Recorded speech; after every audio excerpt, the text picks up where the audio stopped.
NHA or National Housing Authority Provident Fund Association Incorporated ay binuo noong 1980.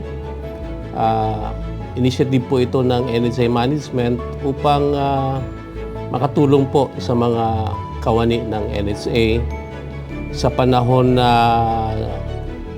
gipit sila sa kanilang mga pangangailangan.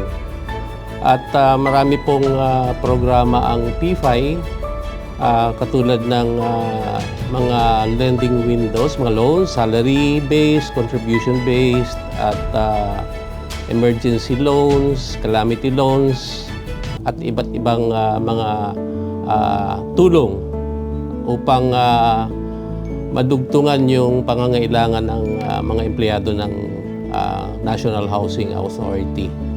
At isa pong magandang programa ng PFI, NHA PFI, is yung welfare fund po, na kung saan nawawala nating miyembro ng PFI, yung mga beneficiaries nila o yung mga heirs nila, binibigyan natin ng ayuda or yung death benefit. At doon po napupunta yung mga prizes na papanalunan natin sa pagsali namin dito sa UNTV Cup. Kaya malaking tulong po talaga itong UNTV Cup in terms of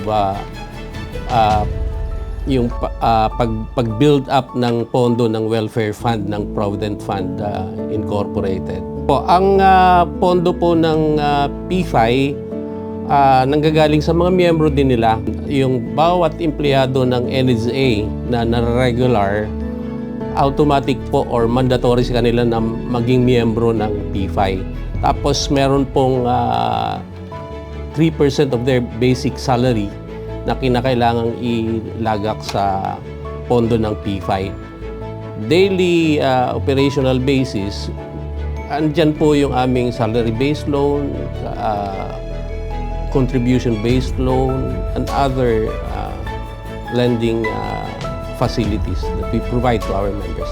Napakalaki pong tulong talaga ng winnings from the UNTV Cup.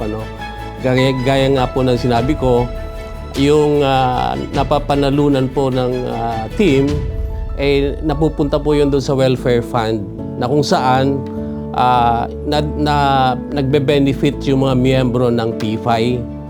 Isa pong malaking pasasalamat ng NHA, and I believe this is shared by all the participating teams of UNTV Cup, na hindi lang sa paglalaro, but also the team is trying to win for charity. Yun po ang importante doon, yung pagpupursiging manalo dahil doon sa iniisip nilang mapupuntahan ng winning prizes ng team sa identified beneficiary nila.